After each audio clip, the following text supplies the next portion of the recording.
In today's video, I'm going to teach you how to undo a bank reconciliation in QuickBooks Online. If you need to unreconcile a specific transaction, QuickBooks Online makes it possible directly from the account register.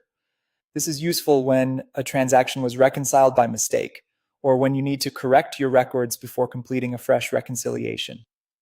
The key is to update only the transaction you intend to change, so take a moment to confirm you're working in the correct bank account before making edits. Start by opening QuickBooks Online. Once you're on the main dashboard, go to the Settings menu. This is where you'll find administrative and accounting tools that help you manage your accounts and company records. From the Settings menu, click on Chart of Accounts. This section displays all of the accounts in your company file, including bank accounts, credit card accounts, and other financial categories. You'll want to find the specific account connected to the reconciliation you need to adjust. After you locate the correct account, click View Register. The register gives you a transaction level view of everything posted to that account, which is exactly where you can review and change reconciliation status. Now, locate the transaction you need to unreconcile. Depending on how many entries are in the register, this may take a moment, so be sure to match the date, amount, and any other visible details carefully. Accuracy matters here because changing the wrong transaction can affect your reconciliation records. Next, look for the check mark or reconciliation status column. If the transaction has already been reconciled, you'll see an R in that field.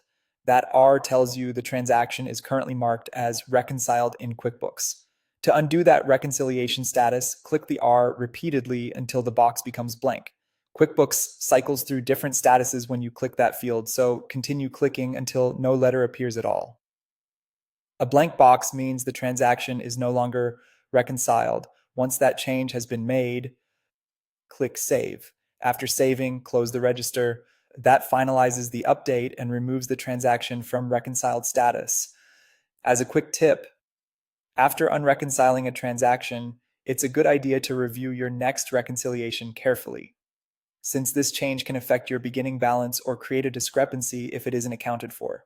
If you're correcting multiple transactions, repeat the same process one item at a time so you stay in control of each change. And that's how to undo a bank reconciliation in QuickBooks Online.